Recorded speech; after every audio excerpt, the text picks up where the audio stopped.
Oke, selamat malam teman-teman yang sudah hadir. Selamat malam. Sebelum acara dimulai, diskusi ringan malam ini, sebaiknya kita berdoa sejenak agar kegiatan ini berjalan dengan lancar. Berdoa menurut agama dan kepercayaan masing-masing dimulai.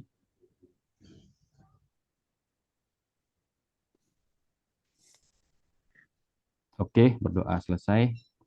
Baik, Pak akan share dulu eh, PowerPoint-nya yang sudah Pak tampilkan tadi mana nih? Ini ya, sebentar. Eh, sharingnya sebentar, Pak tutup dulu ya. Oke, tutup. Oke, saya. Baik, sudah kelihatan ya PowerPoint-nya? Sudah ya? Ya, Pak. Oke. Sudah. Oke, Om Swastiastu, selamat malam. Assalamualaikum. eh, Salam, Namo Buddhaya, Rahayu bagi kita semua ya. Kemarin Pak juga sudah share flyer mengenai akun sosial media bisa mendatangkan cuan apa enggak, kan gitu ya. Oke. Eh di sini teman-teman supaya ketahui gitu ya. Kita bersosial media tadinya itu mungkin akun mungkin orang nyebutnya akun pribadi gitu ya. Biasanya digunakan untuk sharing kegiatan sehari-hari gitu ya. Kemudian kadang-kadang juga sudah mulai memasarkan sesuatu gitu ya di akun-akun pribadinya gitu. Nah, kemudian perkembangan itu eh, kalau Instagram Pak tahunya itu baru saja gitu ya, mungkin ada 2 tahun lalu itu baru terbentuk ada yang namanya akun bisnis gitu ya, seperti akan membuat gitu.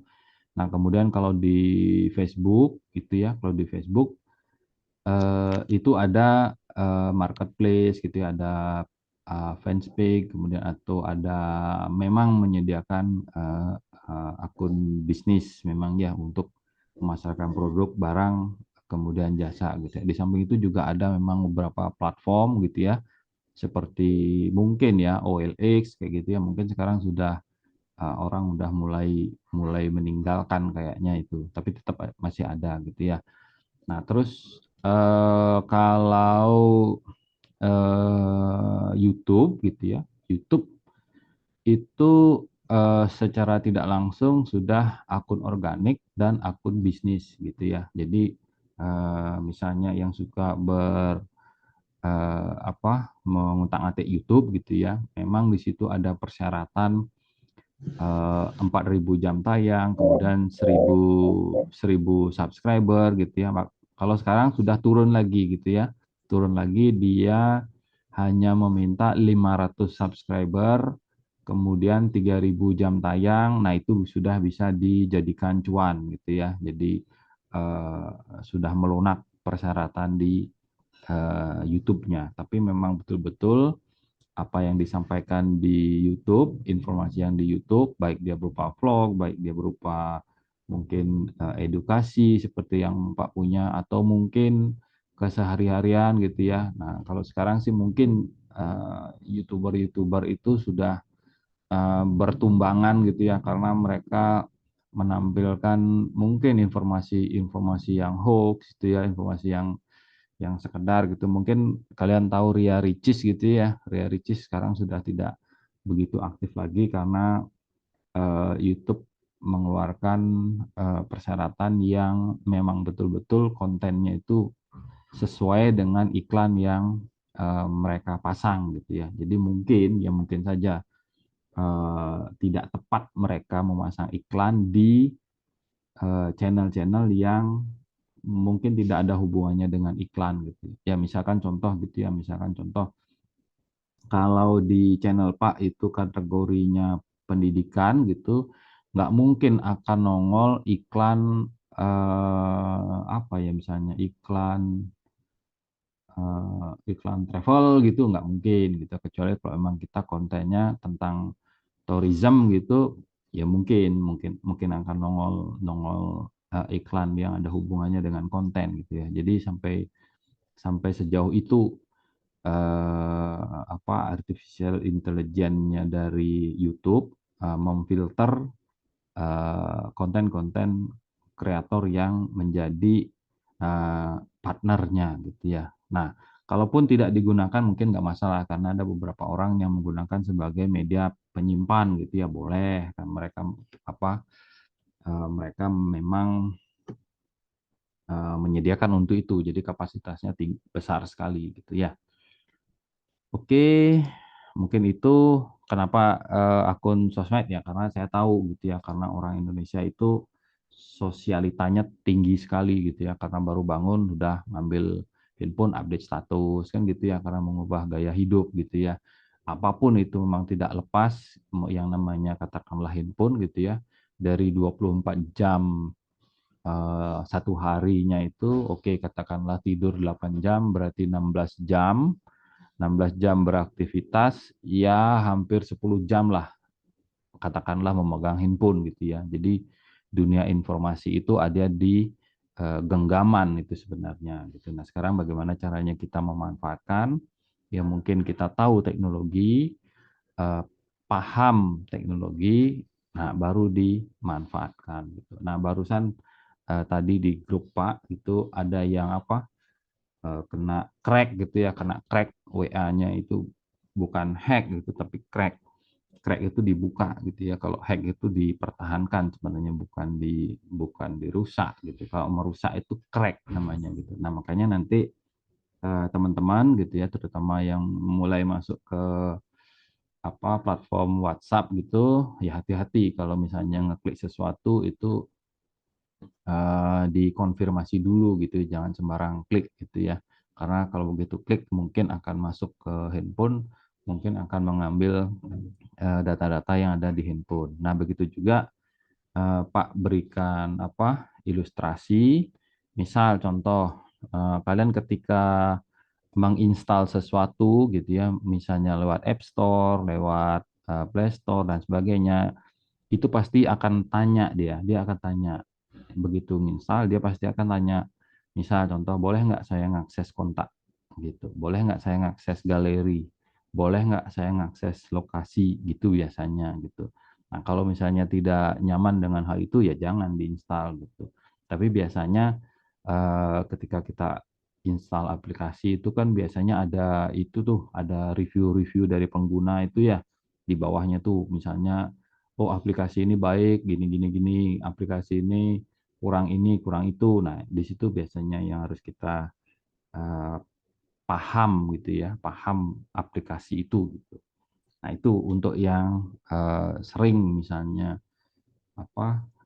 menggunakan aplikasi-aplikasi yang ada di Play Store, App Store, Google Store dan sebagainya gitu ya. Oke, Pak lanjut. Oke, tidak lepas dari yang namanya mendadak digital gitu ya. Dari COVID kemarin hampir nih, dari data gitu ya. Oke, dari pengguna internet gitu ya. Ini Pak ambil dari sumbernya, jumlah pengguna internet nih sampai Januari 2023 itu udah hampir 212 juta gitu ya. Jadi mungkin satu orang bisa, kenapa sekian ya, mungkin eh, masuk ke sosial media kan tidak hanya satu device gitu ya, bisa satu orang punya dua handphone, satu komputer, itu udah mewakili tiga itu gitu ya. Jadi atau mungkin banyak akun gitu ya, mungkin sudah eh, trafficnya sudah terbaca gitu. Jadi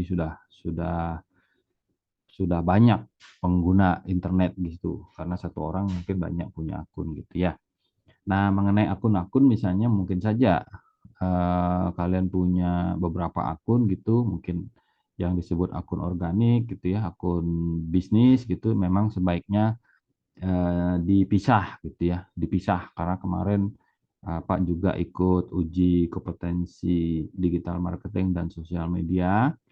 memang sebaiknya kalau akun bisnis itu dibedakan dengan akun organik. Akun organik itu akun pribadi yang kalian pakai itu gitu ya. Jadi kalau akun bisnis ya gunakanlah untuk berbisnis. Jadi supaya tidak campur-campur. Boleh campur-campur, boleh. Cuman eh, bingung nanti kitanya gitu ya. Yang mana apa namanya teman, yang mana pembeli, nah gitu misalnya gitu ya. Jadi apa kalau bisa eh, atau boleh begini ya, kemarin Pak coba kemarin di satu handphone nginstal eh, WhatsApp bisnis gitu ya, WhatsApp bisnis satu, WhatsApp reguler satu, bisa ternyata gitu ya. Jadi satu device bisa, tapi tetap ingat pilah-pilah yang mana akun bisnis, yang mana akun organik gitu ya. Oke, nah terus kembali sedikit ke belakang gitu ya. Ya, berbicara karena kita nanti akan memanfaatkan akun sosial media gitu ya. Mungkin kita gunakan untuk bertransaksi, kemudian promosi dan lain sebagainya. Nah, kembali skema pemasaran yang mungkin secara tidak langsung kita sudah kenal gitu ya. Oh, ini yang dimaksud dengan bapaknya gitu ya. Nah, kalau skema pemasaran ada cuma dua gitu ya, pemasaran langsung dan pemasaran tidak langsung. Pemasaran langsung itu yang kemarin sudah Pak ceritakan, misalnya di jualan di pasar gitu ya, langsung ketemu dengan pembelinya gitu ya, menawarkan langsung ya. Jadi ada yang namanya soft selling, ada yang namanya hard selling gitu ya. Kalau hard selling langsung menawarkan gitu ya. Kalau yang soft selling pakai brosur yang disebar gitu misalnya gitu ya. Nah, mungkin kalau di pasar-pasar tradisional mungkin masih tetap menggunakan cara itu, tapi targetnya mungkin tidak luas gitu ya. Kalau misalnya pasar tradisional ya targetnya mungkin satu kelurahan gitu ya, atau satu desa gitu misalnya. Ya, jadi tidak bisa menjangkau seluruh dunia gitu ya. Nah, untuk teman-teman yang digital marketing nanti akan lebih banyak di pemasaran tidak langsungnya gitu ya. Jadi ada internet gitu ya. Jadi yang internet itu dulu dulu ada menggunakan email gitu ya. Email, cuman waktu dulu kan koneksi internet kan susah gitu ya. Jadi ada harus harus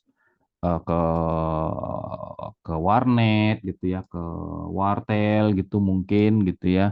Jadi eh, agak susah dulu ininya, apa namanya, eh, pemasarannya gitu ya. Kalau sekarang kan memang seperti yang Pak sampaikan tadi, di dalam genggaman itu ya, dunia itu di dalam genggaman itu kan, karena hanya bermodalkan satu handphone saja kita sudah bisa menjangkau dunia gitu ya.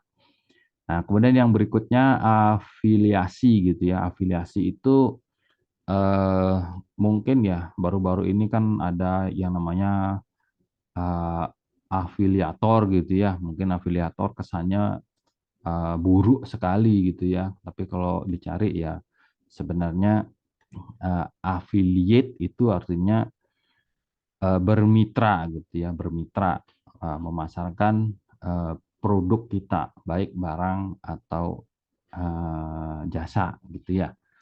Nah, kemudian yang berikutnya itu sponsorship dan eh, kerjasama gitu, berarti dengan pihak lain gitu.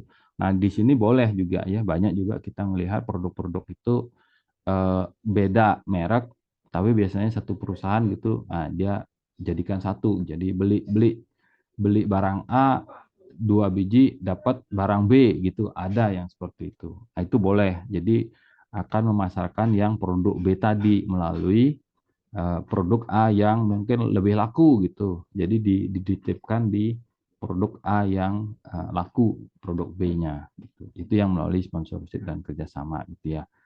Kemudian yang berikutnya melalui program loyalitas gitu ya. Loyalitas itu misalkan calon pelanggan, kalau ini sudah terjadi transaksi gitu ya. Jadi melalui pelanggan kita beri reward, kita beri diskon gitu ya. Biasanya kalau kalau kalian eh, belanja gitu ya di oke Pak, sebut saja misalnya Alfamart atau Indomaret gitu, dia pasti akan nanya gitu, ada member gitu. Nah, kita didata itu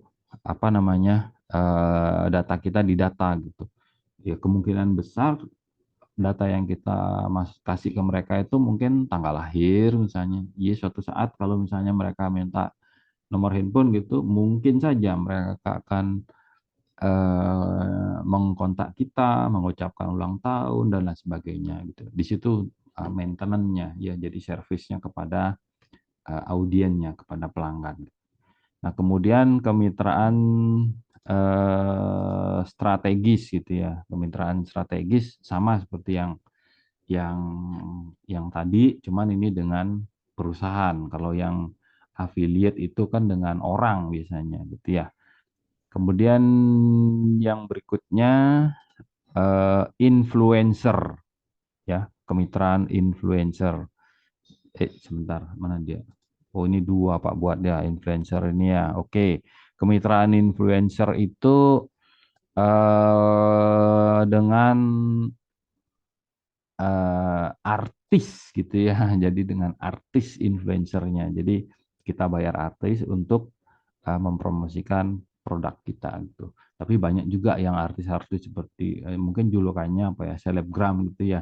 Karena dia banyak punya follower gitu ya. Ketika kita tawarkan membawakan atau si selebgram ini misalkan katakanlah siaran gitu, kemudian membawakan produk kita, mungkin followernya akan nonton gitu. Di situ juga termasuk memasarkan produk yang kita tawarkan gitu ya. Ya tentunya pasti ada apa? Ada sejumlah uang yang harus kita bayar kepada influencer tersebut gitu ya. Kemudian ada juga yang namanya ya hampir mirip ini ya, endorsement, hampir mirip gitu ya, endorsement gitu. Cuman orang yang endorse itu eh, bukan ini, bukan artis gitu ya, atau mungkin endorsement ini orang atau tokoh gitu ya, mungkin yang mungkin sering digunjingkan masyarakat, kemudian dibicarakan dan lain sebagainya, itu yang endorsementnya gitu ya. Kemudian ada komunitas online gitu ya, boleh masuk kita misalnya jualan apa nih, jualan makanan gitu, masuk ke grup-grup kuliner gitu ya. Orang pasti akan mencari itu. Orang akan mencari, akan misalnya calon pembeli itu akan masuk, kecuali memang kita sudah terbranding gitu ya, sudah kenal gitu, terkenal, ya mungkin orang akan langsung cari gitu ya. Kemudian konten kolaboratif. Nah, konten kolaboratif ini yang Pak ceritakan tadi ya. Mungkin lebih tepatnya yang selama ini Pak tahu mungkin ya YouTube gitu ya. Ada beberapa waktu lalu itu sama, hampir sama, cuman nggak kelihatan lagi. Mungkin banyak ini ya, banyak banyak bohongnya gitu ya, banyak nipunya gitu ya, karena katanya nonton dapat bayaran gitu. Bayaran dari mana? Karena di ujung-ujungnya mereka minta top up dulu, nah nggak ngerti gitu.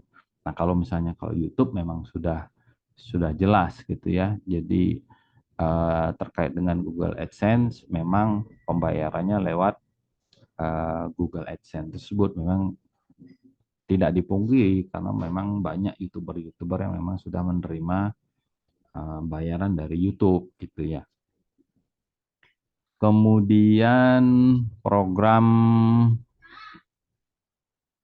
referral gitu ya. Referral ini sama saja ya dengan memberikan beda dengan diskon tadi ya, diskon. Kalau ini kita memang ngasih uang gitu ya, ngasih uang ke pelanggan yang memberikan testimoni gitu ya. Jadi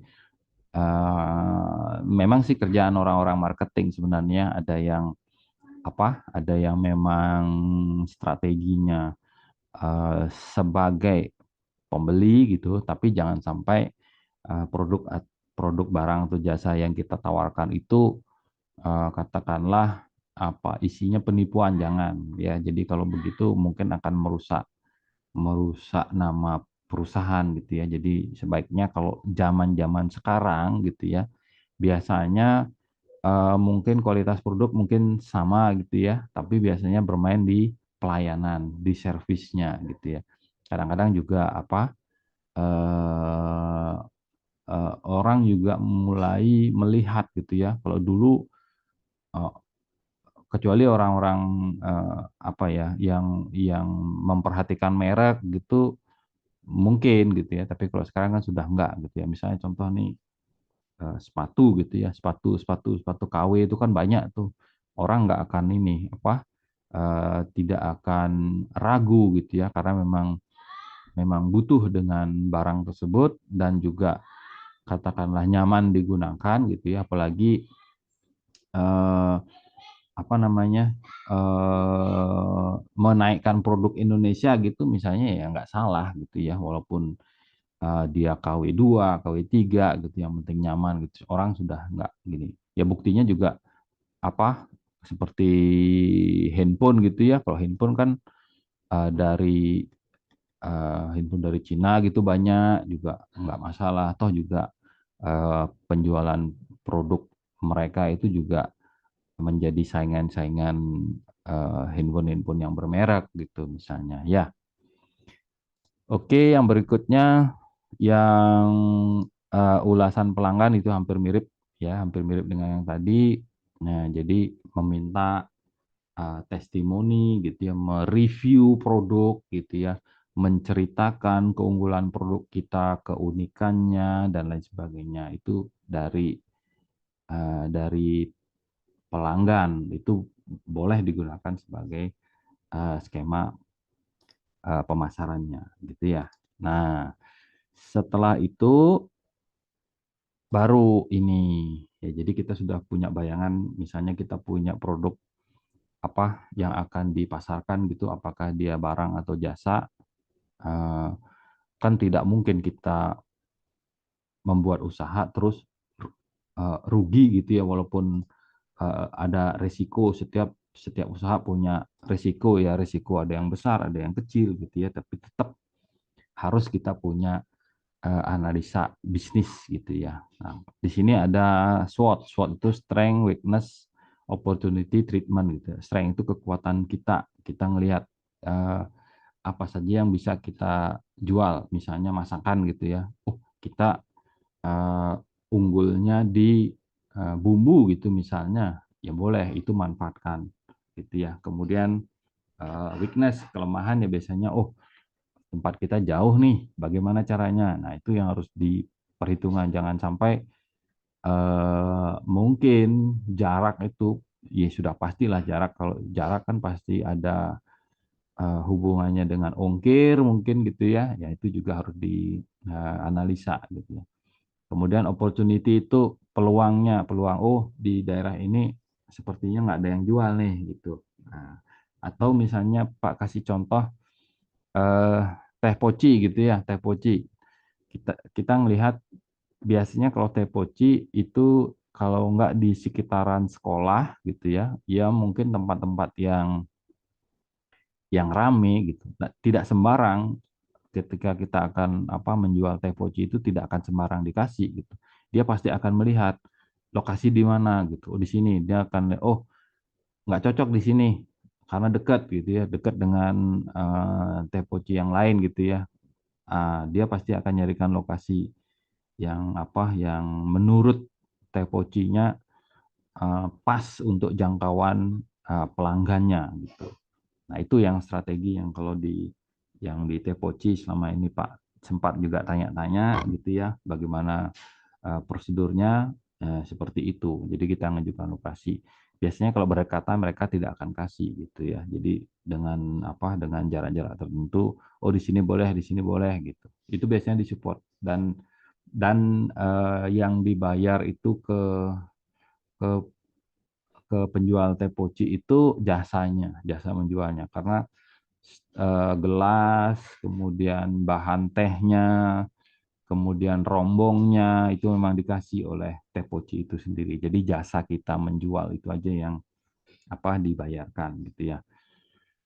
Kemudian ada inovasi gitu ya. Jadi ada inovasi yang mungkin tadi Pak juga sudah ceritakan, antar produk juga mungkin hampir-hampir mirip gitu ya. Makanya kalau persaingan biasanya KFC dengan McD pasti bersaing, mungkin mereka punya inovasi inovasi tersendiri gitu ya. Kalau Alfamart misalnya bersaing dengan Indomaret gitu, mereka punya inovasi-inovasi sendiri gitu. Nah, kalau kita punya katakanlah punya produk ya mungkin yang bisa kita jual mungkin uniknya gitu ya. Uniknya itu bisa rasa, bisa bentuk, bisa kemasan, atau mungkin keunikan yang lain bisa kita munculkan gitu ya. Kemudian ada target pasar. Target pasar kita harus tahu produk kita ini kemana kita pasarkan gitu ya. Apakah lokal, apakah mungkin nasional, apakah mungkin internasional juga bisa dan sebagainya. Nah, kalau anggaran, nah tidak lepas dari yang namanya kita berpromosi gitu ya. Memang ada memang boleh gratis karena kita kenal internet gitu, cukup lewat Facebook, cukup lewat WhatsApp misalnya kalian ikut grup-grup gitu silahkan gitu. Jadi kalau misalnya eh, enaknya itu ya kita kan nggak malu kita nggak ketemu orangnya gitu kita tinggal nge-share flyer kita nge-share iklan gitu ya mungkin kalau syukurnya ditanggapi oke, kalau enggak ya tetap aja gitu kan enggak perlu kita tunjukkan muka kita ketika kita menawarkan gitu ya. Nah, di samping itu juga kalau memang yang kemarin itu Pak nyoba di Google Ads itu ya, Google Ads itu memang dia menawarkan produk kita ini kita tawarkan di tempat yang kita pilih gitu ya, di tempat yang kita pilih gitu. Nah, kemarin Pak nyoba kemarin coba buat di Amerika gitu, dia mengeluarkan angka sekitar 83.000 satu ininya, satu dia nge-share gitu ya. Mungkin Google-nya akan memilah-milah gitu. Ini yang cocok kita tidak perlu mikir apa gitu. Tapi kalau yang di Indonesia kemarin sekitar 11.000, 12.000. Nah, dengan kita memilih target yang ada di Indonesia gitu ya. Jadi memang ada anggaran untuk promosi gitu ya. Nah, kemudian yang berikutnya setelah analisanya kita selesaikan, nah kita menyiapkan strateginya gitu ya. Seperti yang Pak Sadi sampaikan, di sini ada 4P gitu ya, produk, price, kemudian promotion, kemudian place gitu ya. Produk di sini ada desain bentuk kemasan, kemudian pelayanannya gitu ya, kemudian garansi jaminan dan sebagainya. Itu yang sekarang. Kemudian ada di sini price gitu ya. Price ya karena kita melihat kompetitor gitu ya paling kalau kita mahal-mahal lebih sedikit, kalau murah-murah lebih sedikit itu boleh kita lakukan dengan cara misalnya memberikan diskon, kemudian memberikan potongan dan sebagainya gitu ya. Kemudian promosi gitu ya. Promosi pasti hubungannya dengan orang gitu ya. Orang satu, orang dua, orang banyak ke siapa audiens kita, ke siapa pelanggan kita. Nah, kalau place ini tempat ini target gitu ya. Targetnya apakah eh, misalkan berdasarkan jenis kelamin apakah produk kita untuk wanita gitu misalnya. Kemudian klasifikasi lagi apakah dia usia remaja, dewasa dan sebagainya itu harus dibuatkan strateginya. Gitu ya. Nah, kemudian oke, nah ini strategi yang lain. Ada iklan tadi juga sudah. Kemudian personal selling ini boleh langsung japri gitu. Kalau Pak sih kemarin di Facebook itu ketika ada yang komen Pak Japri orangnya tawarkan gitu ya, tawarkan belajar tertarik saya ajarkan gitu ya. Nah, di sini juga ada penjualan langsung dan sebagainya. Nah, ini kebetulan Pak dapat gambarnya ada kaitannya dengan pariwisata gitu ya, berarti eh, keluarannya nanti adalah kunjungan gitu ya, pasti kunjungan gitu ya, kunjungan ke hotel yang kita promosikan gitu ya. Jadi berkaitan dengan wisata gitu. Mungkin nanti lebih detailnya di mata kuliah masing-masing gitu ya. Nah, kemudian setelah itu dioptimasi gitu ya, optimasi. Kalau Pak sih pakai cuman WhatsApp bisnis gitu ya, pakai WhatsApp bisnis saja gitu ya. Buat iklan yang menarik, lihat kebutuhan audiensnya seperti apa, kemudian membuat tim yang kompeten, kemudian konten yang berkualitas, platform yang tepat, kemudian evaluasi. Nah, nanti mau cara membuat iklan mungkin nanti Pak ajarkan lagi di materi optimasi bisnisnya. Kemudian, nah tidak lepas dari ini ya, go digital, go global gitu. Memang pemerintah sekarang mengedepankan UMKM gitu ya, UMKM go digital, UMKM go global, go green, nah gitu ya. Kemudian semualah yang ada go-go-nya itu ya. Nah, kalau di sini, kalau Pak ya ini go digital, go global, metodologi pembelajaran menggunakan WhatsApp group gitu ya. Jadi Pak sudah sempat kemarin 2 tahun eh, mencoba eksperimen ini dengan mengajarkan teman-teman di luar negeri yang mau belajar gitu ya, hanya menggunakan WhatsApp group gitu ya. Mungkin nanti Pak jelaskan lebih detail di perkuliahan nanti gitu ya. Nah, yang pastinya kan pasti ini nih ya, menghasilkan transaksi. Kalau kemarin juga sempat Pak ceritakan ke anak-anak digital marketing, yang mana namanya pemasaran, yang mana namanya penjualan gitu ya. Jadi memang beda-beda tipis gitu ya. Kalau pemasaran ya memasarkan saja. Kalau penjualan ya berarti sampai transaksi gitu ya. Transaksi menghasilkan menghasilkan cuan tadi gitu ya. Apakah berupa barang, apakah dia berupa jasa gitu ya. Nah, kalau di Pak itu yang konten yang di YouTube kan berarti jasa, bukan bukan produk gitu ya. Jadi produk berupa jasa yang Pak tawarkan melalui platform YouTube. Ya, oke, mungkin itu saja kira-kira Mbak Tita, Mas Wayan, Mas Agus.